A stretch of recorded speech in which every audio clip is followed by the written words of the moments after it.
and welcome to Watch What's Happening Legacy. I'm your host, Mr. Oosley.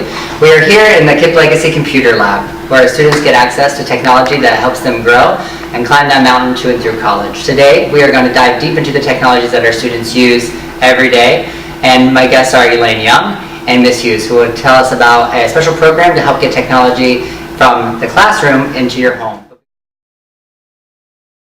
I have some announcements. The first is our No Shortcuts 5K, which is on Sunday, November 16th. It is coming up sooner than you think, so if you are interested, get in touch with your student's teacher. The team that has the most signups gets a prize. Also, make sure you are checking that communication log every night. It is your primary source of communication between the teacher and home. Also, be on the lookout for the weekly notes. They're sent home every week and have all the important announcements as well as Dean's office hours in them. And always make sure to check out for the Fall Carnival, which is coming up on October 18th. Put it on your calendar, come, it'll be a lot of fun. Miss Razzo is planning some great stuff with the KPA this year. Remember to check the last Friday for those KPA meetings. They happen 2 times, and we'll be in the weekly notes when it gets closer to that, when it gets closer to the end of the month. Thank you very much. We'll come back with Elaine Young and Brittany Hughes. Hi, welcome back to Watch What's Happening Legacy. I'm here with Elaine Young, and she's going to walk us through our computer lab. Again, not a lot of the parents have seen the computer lab, so what kind of pieces of equipment do we have in here?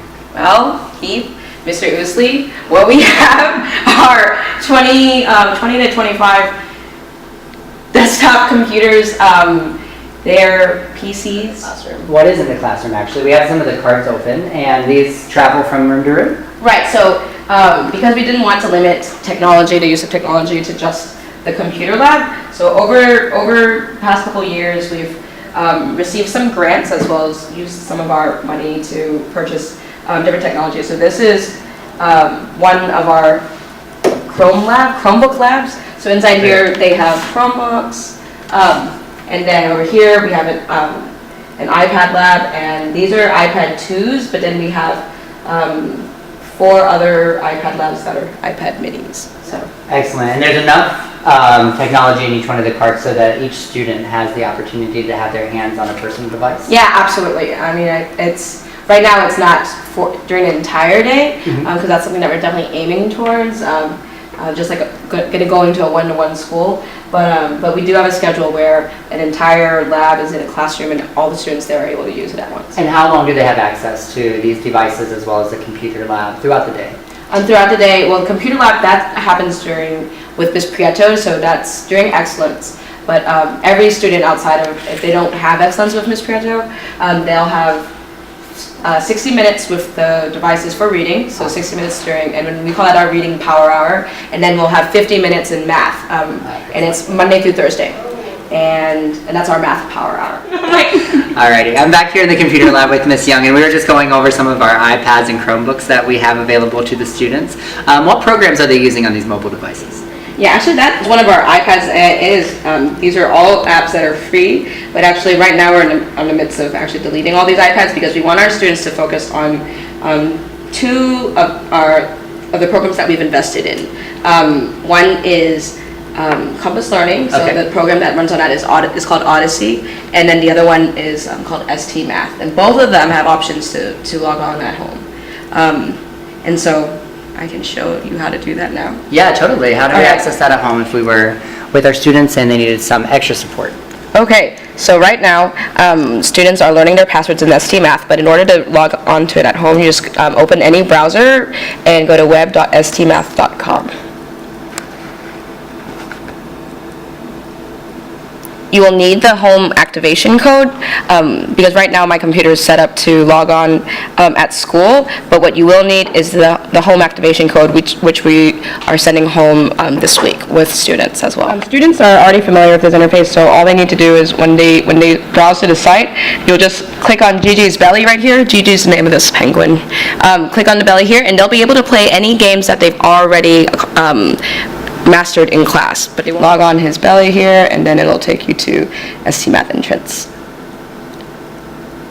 Oh, so here you go. So if you're logging on for homework, you would log in over here and it will, then you'll be able to have your students. And really all of our students have, what we tell them is that Gigi the penguin has painted their password onto their brain, and so if your student is struggling with their password, you'll definitely need to communicate to the teacher that they're not able to do their password at home, and to have the student practice their password at school, because teachers are able to retrain their students on the password. But none of the teachers actually have the passwords, because as you can see, it's a 13, well, it's all pictures and codes. The reason why we chose this program was because of just its proven effectiveness and in schools around the country, and it's by an organization called Mind Research, and they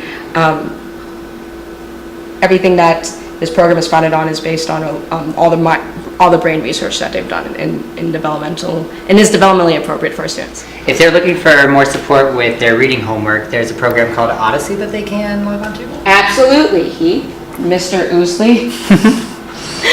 Okay, so the Learning Odyssey, learningodyssey.com. Over here, your students are able to log in at home and do any assignments. I know a lot of teachers proceed, and see, this is what you'll see if you don't do this. So you just have to do www.thelearningodyssey.com. That is much better. Okay, you'll see this website. In order to use this on an iPad, you'll need to download an app called Puffin Academy. Puffin Academy, which the icon looks like this. Well, I'll show you. And this will allow your students to use Compass Learning on an iPad. But if you log on any computer or PC or Mac, you should be able to get to this website. Students, again, have their username and password. Their teachers have this as well. Just make sure that the school here says Legacy. And in there, I know a lot of our teachers, especially in 3rd and 4th grade, have also assigned just extension activities based on what they're learning at school. The great thing about Compass Learning is that this is going to be tied to their MAP, the MAP scores, and this is a test that is unlike any other standardized test, because it actually tells us as a school like what students already know, what they do know, and what they're ready to learn, and what they will be ready to learn next. And it's also something that we do across the network. So every KIPP school, kindergarten through 12th grade, that takes this test. Why is blended learning so important, and how does it help our students stay competitive with students across the state, across the nation, that are going to be competing with them to get in those top tier universities? Great question. I think in order for our students to make the gains that they need to, and in order to really be competitive, especially as they get older, what they'll need to do is we need to do is meet each student where they're at. And I think what blended learning and all this technology, the ultimate goal is that it's in supplementing the awesome instruction that's happening in the classroom. They teach in whole group, and they also have small groups. But what blended learning and all these programs allow our students to do is to get immediate feedback from a program that is adapting to how they're answering, and able to give teachers sort of instructional data about what their students are doing in the program. Yeah, another way that I like to think of blended learning is that it's like personalized learning, and so I think that the more personal we can get, I guess the bigger the results will be. Excellent. Well, thank you so much for joining us today on Watch What's Happening Legacy. I hope everyone at home enjoyed seeing our computer lab, all the technology that we use, and getting to know Miss Young a little bit more. Hi, welcome back to Watch What's Happening Legacy. It's Mr. Usley again. Now I'm joined with Miss Hughes. She's on my team, so I'm excited to talk about her. Miss Hughes is not only just a great teacher and resource, but she has a program that is going to help get computers into homes that don't have them. So she's going to share a little bit about that now. Yeah, working with an organization called CompuDot. An alum of Emory is actually over, so we are able to get great connections with that. They're going to 3rd and 4th graders can apply to the organization, and they're eligible for a free desktop computer with activities and games and processing systems. And when they get selected, they would just come to the school, have a 2-hour training session, and get to walk home with a computer. So they actually get to take the computer home, plug it in, and it works? Yes. Nice. How many students will be selected? About 70 students will be selected, and depending on how it goes, they can come back again. So we're going to be tracking data to make sure that those students who are receiving computers are really using them and improving their grades. Nice. You were telling me too, as you take it home, it's kind of hard to get online with our ST Math and our Odyssey stuff that we just talked with Ms. Young about. So what can we do to make sure that they also have internet connection as well as a computer? Yeah, CompuDot has resources, and they have a partnership with Reliant that will actually enable them to get free internet access through their program. So when they come to the training session, they will also get information about how to set themselves up for free internet. Nice. When is the deadline for the application? The deadline is Wednesday. Oh, okay, so it's coming up for sure. Yes. Alrighty, so be on the lookout for that sort of information. If you're a 3rd and 4th grade parent, and if not, wait for next year when you were a 3rd or 4th grade parent. Yeah, maybe? our next Or semester. Next semester, okay, excellent. And we'll have more information for you then. Thank you so much for joining us today. Thank It's always you. a pleasure. Thank you so much. Thank you. And we'll see you guys next week on Watch What's Happening Legacy.